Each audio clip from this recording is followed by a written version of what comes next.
On a summer afternoon in 1518, a woman named Frau Troffea stepped into a narrow Strasbourg street and began to dance. She had no music, no reason, and no way to stop. Within a month, hundreds of her neighbors would be dancing beside her, some, chroniclers claimed, until they dropped dead. This is the dancing plague of 1518. The full story. Chapter 1. A City on the Edge. In the summer of 1518, Strasbourg was one of the great free cities of the Holy Roman Empire, a walled trading hub on the banks of the Rhine known for its soaring cathedral and its wealth. But behind the prosperous facade, the city was suffering. A string of failed harvests had driven the price of grain to punishing highs, and the poor were going hungry in the streets. Syphilis, a disease still new to Europe, was spreading through the population, and outbreaks of smallpox had already claimed lives that year. For the ordinary residents of Strasbourg, the summer of 1518 was less a season of plenty than a season of quiet desperation. Desperation bred superstition. Strasbourg citizens lived inside a worldview where illness could be a punishment from God, where saints could curse as easily as they could heal, and where the boundary between the physical and the supernatural was thin. Chief among the local beliefs was the legend of Saint Vitus, a 3rd-century martyr who, according to folklore, could strike sinners with an uncontrollable urge to dance if they angered him, and could just as easily cure them of the same affliction. It was a belief that had circulated in the Rhine Valley for generations, and in the summer of 1518, it was about to be tested in the worst possible way. The timing mattered too.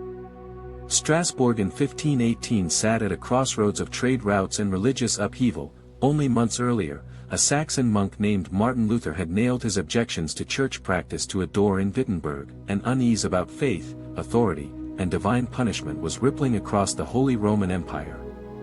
In a city already gripped by hunger and disease, and now unsettled by questions about God's judgment, the idea that heaven might be punishing sinners with an uncontrollable compulsion to dance did not sound far-fetched at all.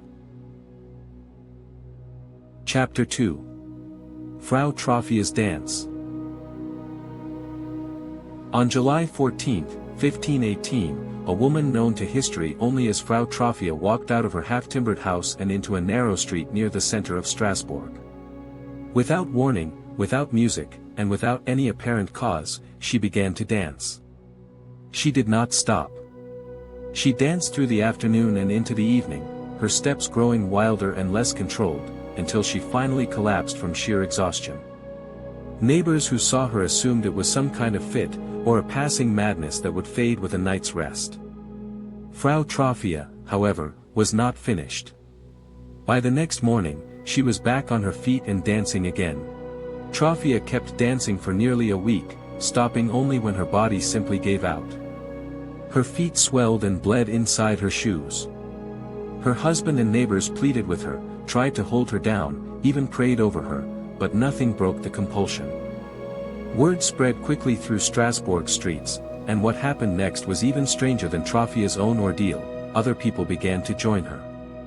Within a week, more than 30 residents were dancing alongside her, seemingly unable to stop themselves any more than she could. What had begun as one woman's private torment was turning into something the entire city would soon be unable to ignore. Strasbourg's council, alarmed at how quickly the affliction had grown, summoned physicians to examine Troffea and the small crowd who had already joined her, hoping for a swift diagnosis. What the doctors found only deepened the mystery. There was no fever, no visible wound, nothing in the color or heat of the blood that matched any illness the physicians recognized from their training. Whatever was making Frau Troffea and her neighbors dance, medicine as Strasbourg's doctors understood it in 1518 had no name for it. Rumors about Troffea's affliction outpaced the facts. Some neighbors whispered that she had angered Saint Vitus himself and was being punished for a private sin, others insisted she must have been poisoned, or cursed by an enemy. In a city already anxious about disease and famine, the story of an ordinary woman who could not stop dancing was exactly the kind of unsettling news that traveled fastest, and it primed the rest of Strasbourg to interpret whatever happened next through the same fearful lens. Chapter 3. The Mania Spreads. By early August, the numbers were no longer measured in dozens but in hundreds. Contemporary chroniclers recorded that at the peak of the outbreak, estimates ran as high as 400 people dancing through the streets and squares of Strasbourg at once. They were bakers and laborers, mothers and grandfathers, drawn from every corner of the city. Witnesses described dancers moving as if in a trance, eyes glazed, limbs jerking in patterns that looked less like dancing and more like convulsions that simply happened to keep time. The dancers could not be reasoned with. Family members who grabbed their arms or blocked their path found themselves shoved aside with a strength that seemed to come from nowhere. Some danced until their clothes were soaked through and their shoes fell apart. Physicians of the era were baffled. This did not resemble any illness they recognized, yet it was clearly spreading, person to person, block to block, as though dancing itself were contagious. Strasbourg City Council, watching the chaos multiply by the day, realized it could no longer treat this as a handful of isolated cases. It needed an official response. The scale of it astonished outsiders as much as residents. Travelers passing through Strasbourg that August wrote home describing streets filled with jerking, spinning bodies from dawn until well past dark, a spectacle unlike anything else recorded in the empire that year. Some onlookers were morbidly fascinated, gathering to watch the way crowds might gather for a public execution. Others feared that simply witnessing the dancing too closely might be enough to catch it, and kept their children and their own feet firmly indoors. Chapter 4. The City's Cure. Strasbourg's council turned to its physicians for an explanation, and the answer they received reflected the medical thinking of the age. According to the prevailing theory of the four humors, the dancers were suffering from what doctors called hot blood, an internal imbalance that had overheated their bodies and minds. The prescribed treatment was not rest or restraint. It was more dancing. Physicians reasoned that if the dancers could keep moving until the excess heat burned itself out, the affliction would pass on its own. Acting on that advice, the city council made a decision that, in hindsight, could not have gone worse. It decided to help people dance. Guildhalls were cleared out to give the afflicted room to move. A wooden stage was erected in the grain market, and the council paid for musicians, drummers and pipers, to keep a rhythm going. They even hired professional dancers to accompany the sufferers, on the theory that dancing alongside them, rather than watching helplessly, would speed their recovery.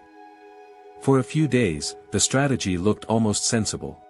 It did not take long for the plan to unravel. Instead of dancing themselves back to health, more people collapsed from exhaustion, dehydration, and heart strain. The constant drumming and piping, rather than calming the afflicted, seemed to draw in new dancers from the crowds who gathered to watch.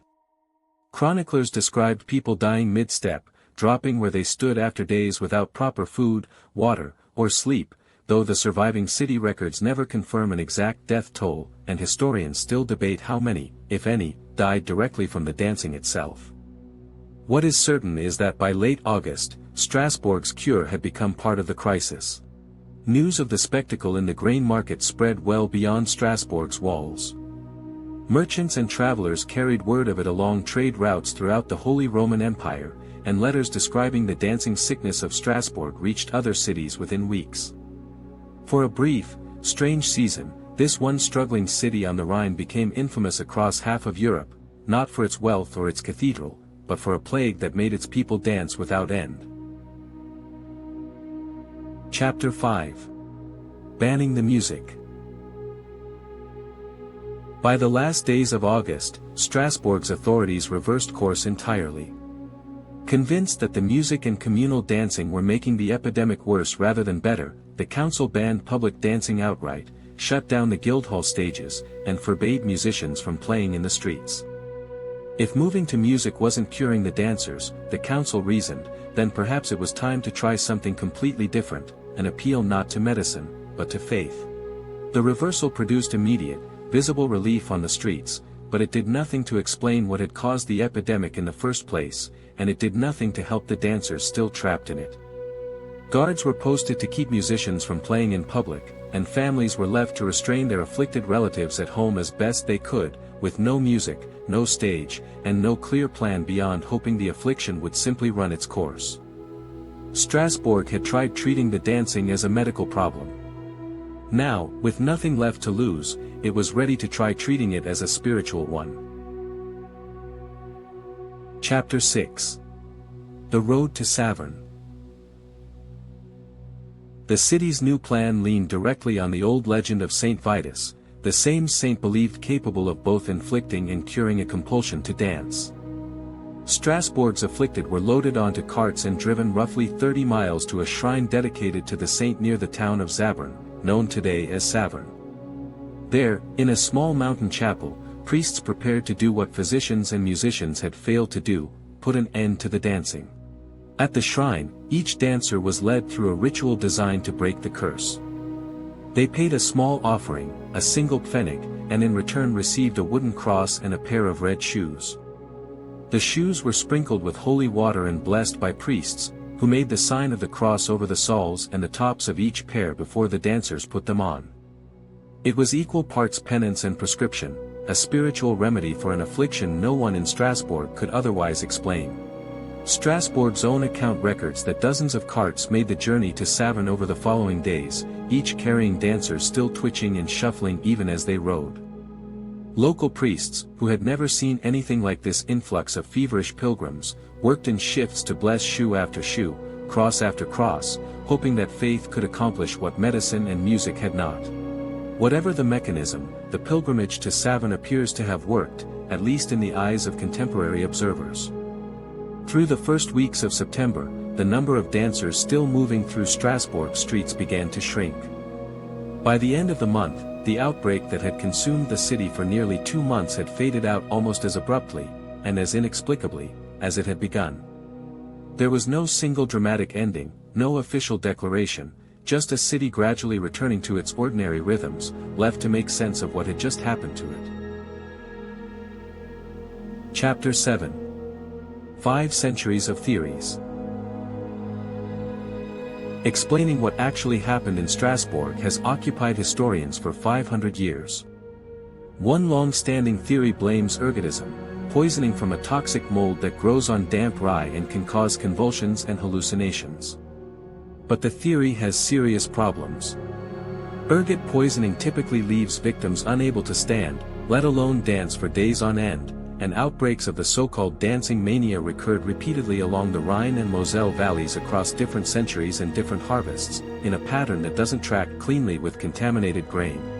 The explanation most historians favor today comes from medical historian John Waller, who argues Strasbourg experienced a genuine case of mass psychogenic illness, psychological distress expressing itself as involuntary physical movement, spreading through a population primed by extreme stress. Famine, disease, and poverty had already pushed Strasbourg's residents to a breaking point, and the shared belief in Saint Vitus's dancing curse gave that stress a specific, culturally recognizable form to take. In a population that already expected a curse like this to be possible, Waller argues, a single case like Frau Troffea's could act as the spark for hundreds more. Strasbourg's outbreak was dramatic, but it was not unique. Chroniclers recorded similar waves of compulsive, uncontrollable dancing along the Rhine and Moselle valleys for centuries before 1518, including a notable outbreak in Aachen in 1374 that spread across several German and Dutch towns. Historians group these events under the term choreomania, or dancing mania, and the Strasbourg case remains the best documented of them all, which is precisely why, 500 years later, it is still the one people remember. No theory fully closes the case, and that may be exactly why the dancing plague of 1518 still fascinates historians and audiences alike. Unlike most medieval legends, this one is backed by an unusual wealth of physicians' notes, cathedral sermons, and city council records, real documents describing an event that genuinely happened, even if no one can fully explain why. For 2 months in the summer of 1518, a city on the Rhine danced, and 5 centuries later, we are still trying to understand what made it move. The dancing plague also left a mark on medicine itself. For centuries afterward, doctors used the term Saint Vitus's dance to describe any illness involving involuntary, jerking movements, a label that eventually attached itself to an unrelated neurological disorder now known as Sydenham's chorea. The name endured long after anyone remembered exactly why a Strasbourg martyr's shrine had become linked to uncontrollable movement in the first place, a small linguistic echo of the summer when an entire city could not stop dancing.